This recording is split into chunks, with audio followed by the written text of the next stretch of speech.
Hi, this is Stephanie Miller from The Stephanie Miller Show. Please enjoy this exclusive clip from my show on Political Voices Network. I mean, this is the reason why you don't ban books like Republicans want to do, is that the fact that Trump is literally echoing Hitler, whether it's vermin or the final battle.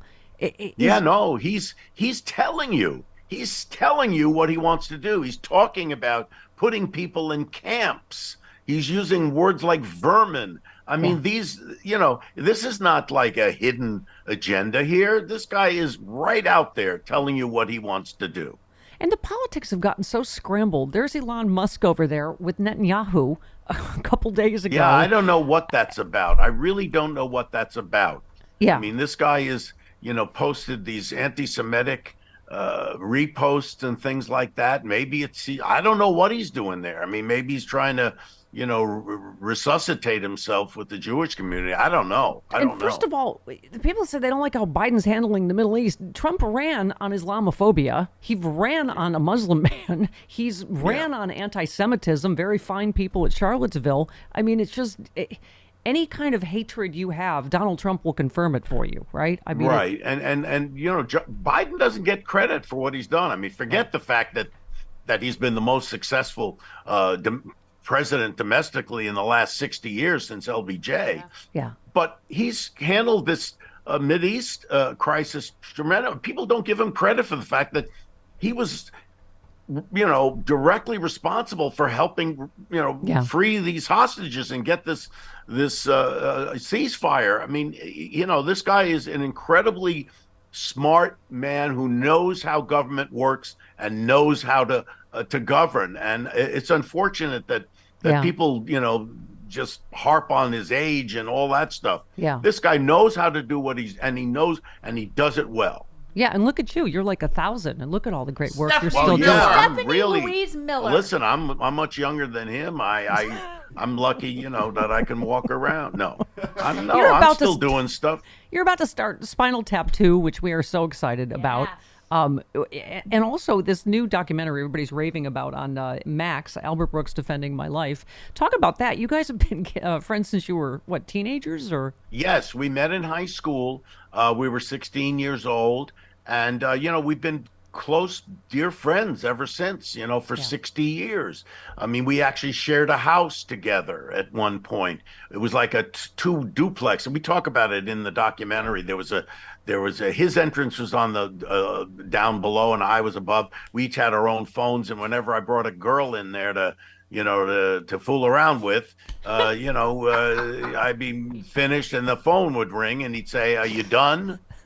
And I'd say, yeah, I'm done. And he said, "Well, you want to get something to eat?"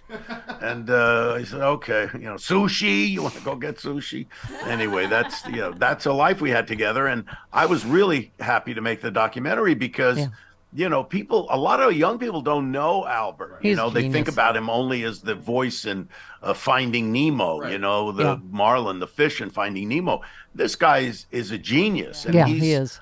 The funniest man he and Mel Brooks. I mean, my dad had Mel Brooks. I have Mel Brooks. And I mean, I have Albert. And Albert, to me, is the funniest man I've ever met in my life. Yeah. And he's a brilliant genius. And I want the world to know what I've known for so long. Yeah. I'll never forget one thing that I got invited to at your house. I don't remember. I remember he was there. And I was like, I think I literally may have lost control of my bowels.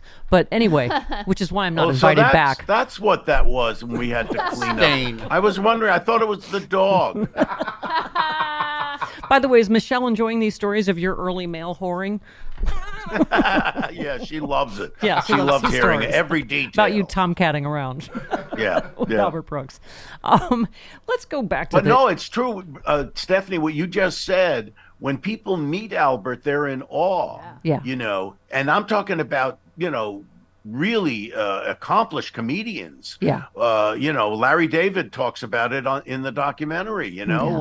Or Conan, or they talk about how Albert liked something I said, and whenever there was a group of comedians around and everybody started doing shtick and, trading shtick, whenever Albert started, everybody would back off because nobody could compete with what he came up Yeah, with. everybody has their favorite broadcast news, I guess, for me. But Rob, let's get back to 2024 because when you did investigate.Russia.org and all the stuff that you and I and a lot of us have been trying to talk about for a long time, Malcolm Nance. It does sometimes feel like it's all one story, doesn't it? Like Nancy Pelosi once said, all roads lead to Putin. I mean, Putin funded and trained Hamas. This is exactly what he hoped to distract from Ukraine. You better bet he'll do everything he can to get Donald Trump in terms back. Of Donald Trump, he is a love affair with Vladimir Putin. I mean, the guy, he has a love affair with any dictator. Yeah. He thinks all dictators are, they're strong. He looks up to Kim Jong-un. He looks up to Duterte and Erdogan. All these people. He thinks that's what he aspires to be. He wants to be a dictator of America, and he's doing everything out of the authoritarian playbook. I mean, the story ends the way it began. He is a traitor to the United States, and you have been talking about it. He's a traitor. He fomented an insurrection on the United States Capitol, and he's turning it around to make it look like those people are the patriots. Yeah. And that's the part of the disinformation. People believe that the election was stolen. They believe they're being patriotic when they storm the Capitol like that. And we're in this really strange place now. I mean, none of us were alive during the Civil War. That was the worst time in America. Oh, people actually killed each other. I thought you were. I'm kidding. Listen, go for that really cheap joke there, Stephanie. I'm trying to make Joe Biden look younger. I'm that old that I used to hang around with Lincoln. No, but the thing is that people were killing each other. We were physically killing each other. We're a hair's breadth away from doing that again. Politically, we're killing each other now, and we're on the brink of, destroying our democracy. Yeah. How many times has he admitted he ordered the code red, to quote somebody? Yes. Do you have, just before we go, our last question is, do you have confidence that justice will come for him? Boy, here's the thing. It's hard to know because the one trial that could take place before the election is the January 6th trial that Jack Smith is bringing against him, and that starts sometime in March. And we will have a verdict before the election, but that verdict is going to be appealed.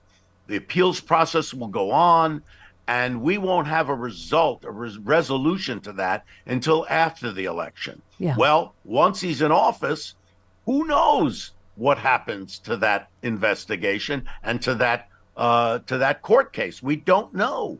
Yep. So it's really scary. Yep. It's really we got to keep framing it fascism versus democracy. That's what it's the democracy. It is 100%. Yeah. 100%. I mean, we talk about abortion rights. We talk about voting rights. We talk about the economy. We talk about immigration. We talk about guns and all those things. And they're all important. But if you don't have a democracy, none of those things are going to matter. Yep. Rob Reiner, you are take your big giant bag of Emmys and Oscar nominations and whatever else you got. And God bless you for taking time for us, as always. We love you so much. Thanks, Rob. Thank you, Stephanie. Thanks for having me. Take me to dinner. All right. Yes. I gotta buy you a dinner. Okay.